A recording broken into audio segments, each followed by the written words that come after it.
Hi, my name's Maria. Welcome to my channel MH Books, and today I'm going to film at least part of my A is for author tag. I was tagged by Eva Strange.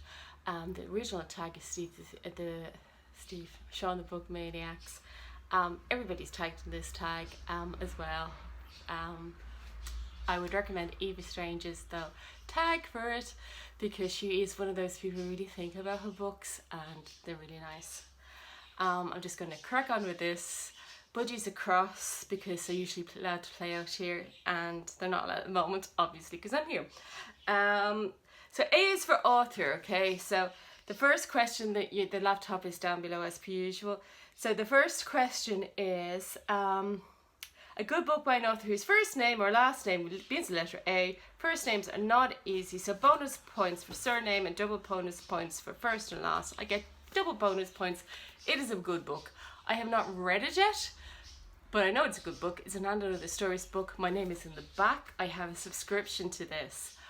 We're never going to get those budgies to shut up today. They're just completely pissed off because they're not allowed out here. The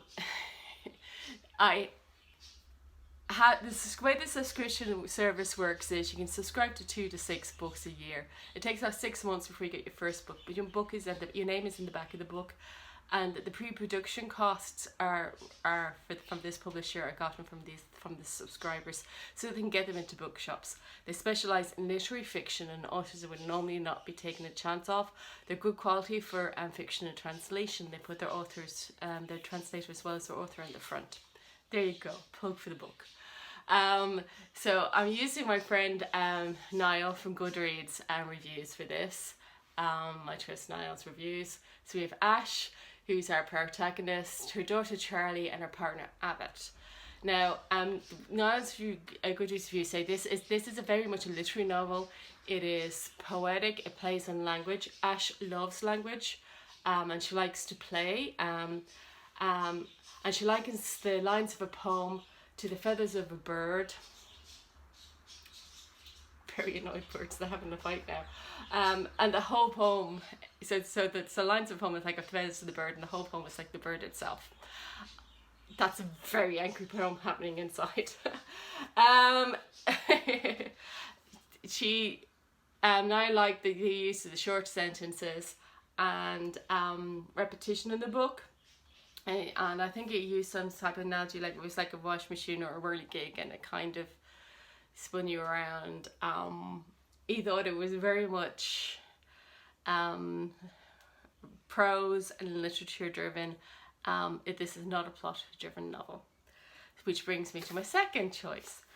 The actual the prompt is A is for well, A, the last book with the article, one letter word A in the title. So that would be A House Full of Ghosts, I was being honest, but the one before that was The Middle of the Night last year, and it was the one before that. And I'd rather talk about this one at the moment because I just think the two books work together. A Ladder to the Sky, John Boyne. Also love Hearts Invisible Furies. These books are called literary masterpieces. They're not literary masterpieces. These books are can I just preference this by saying I am a scientist and an accountant by training, two very diverse things, but I am not got an English degree or any background in the written arts, okay? So this is just my opinion.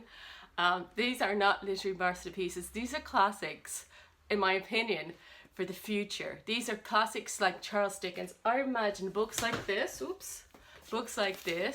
which is A Slip of the Fish, may not exist as in a proper novel in the future, but these ones will. These are big, bold, amazing stories, massively character driven. This back of this book says it's a psychological drama. This is a psychological drama.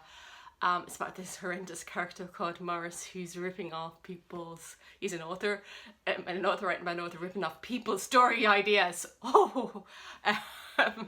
And who's our, I can't remember who's the name of the poor oh yeah, Eric.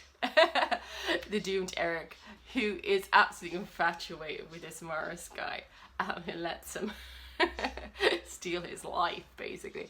But he tells these huge stories with these huge characters.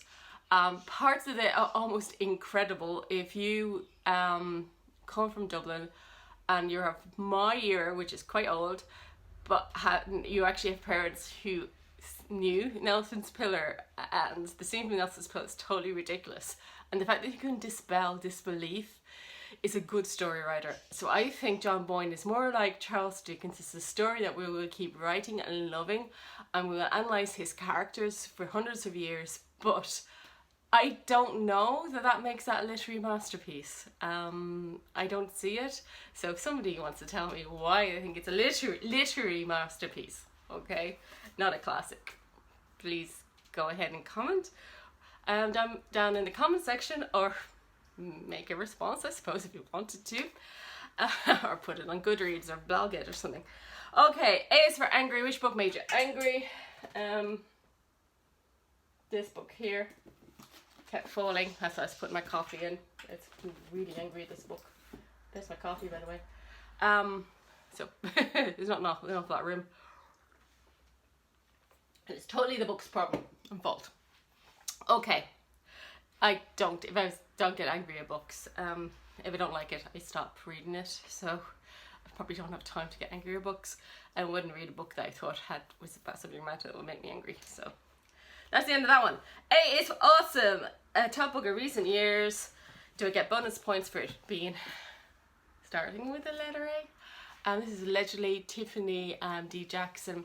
This book is about a girl who was accused of killing her neighbour's baby when she was very young. She goes to baby jail, she calls it. She won't tell whether she's done it or what happened that night.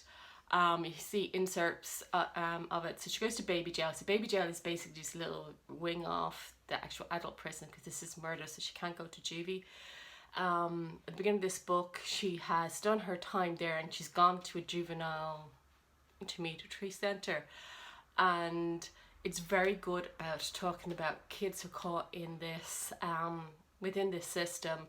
This is the American system, but Irish system, British systems are all very similar, and what it's like. And it's a very good insight into that kind of thing, as well as being a gripping novel about whether or not she did or did not kill that baby, allegedly. She always says, that's why it's called allegedly, she always says, I killed a baby, allegedly.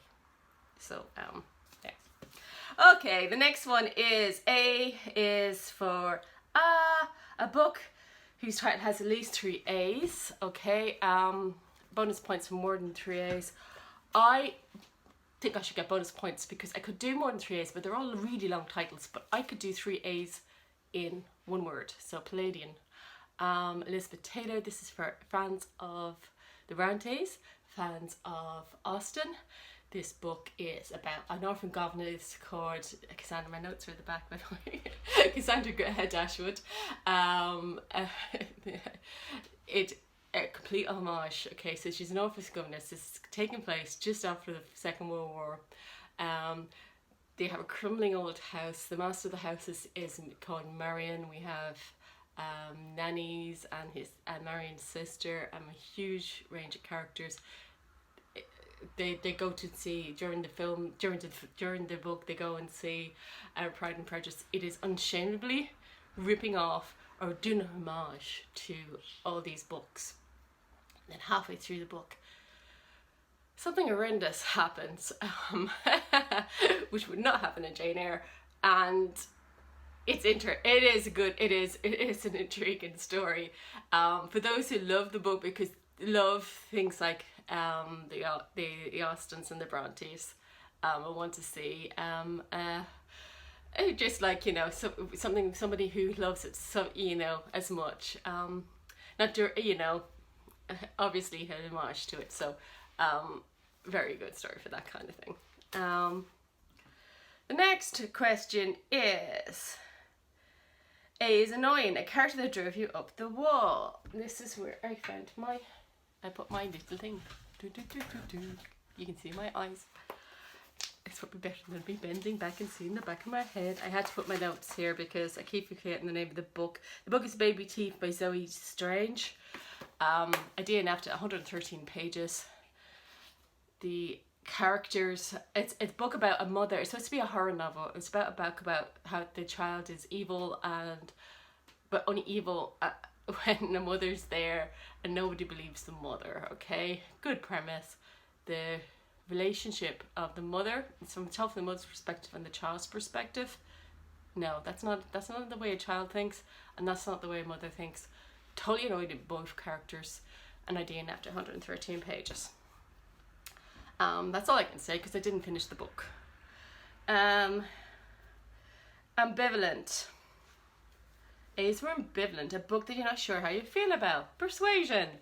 I think I probably would love this if I could get over the trauma of my teenage years of having to read this and work out what sarcasm was and tongue-in-cheek was, which I now employ on a regular daily basis. But at the time I didn't know what those words really meant. I couldn't really grasp, and having to do the subtleties of this and that, and having an English teacher say, one of these days when you grow up you'll want to do this for fun. And so will I ever want to do this for fun? We shall see.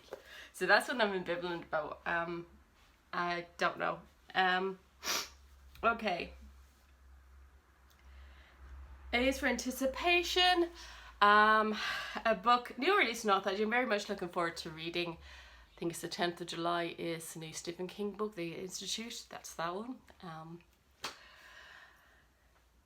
A is for actually a book that you didn't expect to like, but did. That would be the next step in the dance. I think it was one of these accidental orders. It was the Mothbox books. I didn't get that Mothbox. I didn't particularly like the idea of this book, and I think I accidentally ordered it while drunk one night, and it was a bloody brilliant book, and I'm glad I did. So I couldn't get better. These are lovely editions, by the way. You have matching bookmarks. They're gorgeous. It's a book set in Louisiana. It's about a small town. There's Colette and Paul. It opens up with Colette and Paul having this argument. Paul is off in the driving with some other woman. Colette and Paul are a married couple, by the way. He's just been dancing with, because he loves to dance. This is the next steps in the dance bit of it. And it's about their broken relationship over the years. They get together a little bit and they fall apart again. And it's about the small town Louisiana that's just dying. And both Colette and Paul sticking true to their own selves and their own values. And then there's an exciting ending to it where I actually had to stay up late at night because I thought one of the characters would die if I didn't keep reading, and the only way of them ever being saved was if I keep reading. Well, they would have been in danger if I just stopped reading anyway. Whether they're saved or not, it was already written, obviously. So yes, that would be next steps in the dance. Tim Gautreaux, I assume it's pronounced. The next book,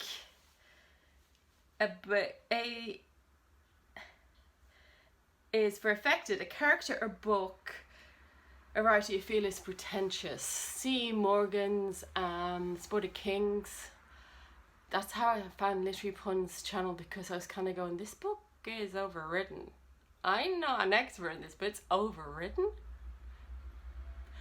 Their pieces are good, but mostly it isn't. And Simon Savage was loving it, and so that's actually how I found Literary Pun's channel. I just was like, does anybody not like this book? Am I not getting it? And she agreed, it's overwritten. So that would be my book for that. Shows you everybody has different choice opinions and different takes. And I think you actually have a different take. I just seen Charlie Heathcott, sorry. He read A 13th Tale more than once recently, and he didn't naft it and gave it to the church yet, then he read it again and loved it a couple of weeks later. I think that's what it is. Sometimes it's also just when you get the book, how you feel about it. A is for how's it going, A? A book by a Canadian author. Or one you want to read. The book that I keep recommending to people on this is Monkey Beach. Sean the Book Maniac hates it. Best recommendation ever. I do love Monkey Beach. This if you want a book written by an Indigenous Canadian, it's Lisa Marie Hill. She's last name is an E. Lisa Marie because Elvis Presley friends, and it's set on a reservation, and it combines an awful lot of it's about a girl. It has two timelines. She's looking for her brother who is missing, presumed drowned, so that's the one timeline. Then she's reflecting back on her life as a child, and as a child she was a real tomboy, and it's about what life on the reservation was like. It's about her relationship with her uncle, her brother who she's looking for, and a relationship with her grandmother.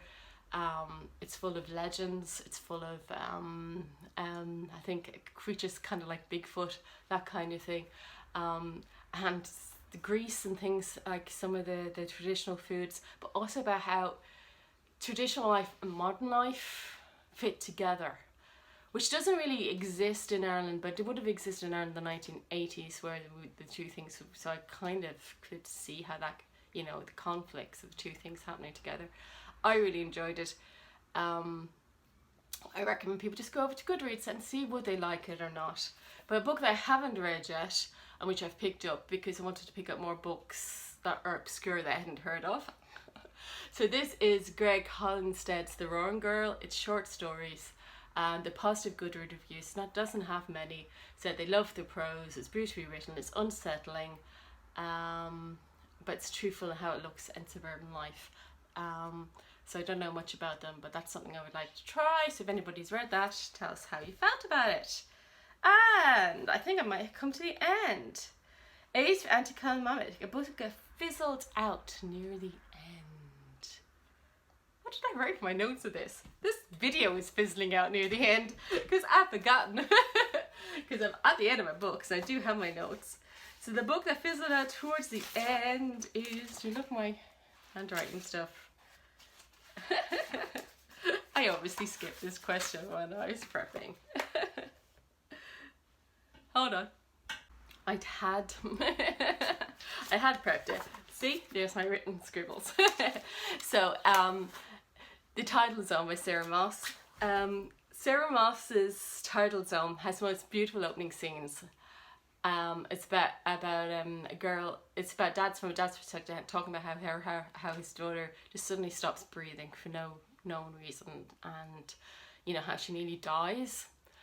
And the book is about the search for the discovery about why, you know, she stopped breathing, and he's scared, and his wife is scared. Then I just got sick. The whole book is about that. I just by the end went from most beautiful opening scene of a book ever to, will you get over it, please? You're going to be scared for the rest of your life about this. But it just dragged on and on for me. So that's a beloved book, and I'm sorry. So for me, it just went down from this, you know. I don't know where the book should have gone, by the way. It's just the way I felt about the book. Much beloved, better reviews than that for me. So A is for all the booktubers tag a swack of people.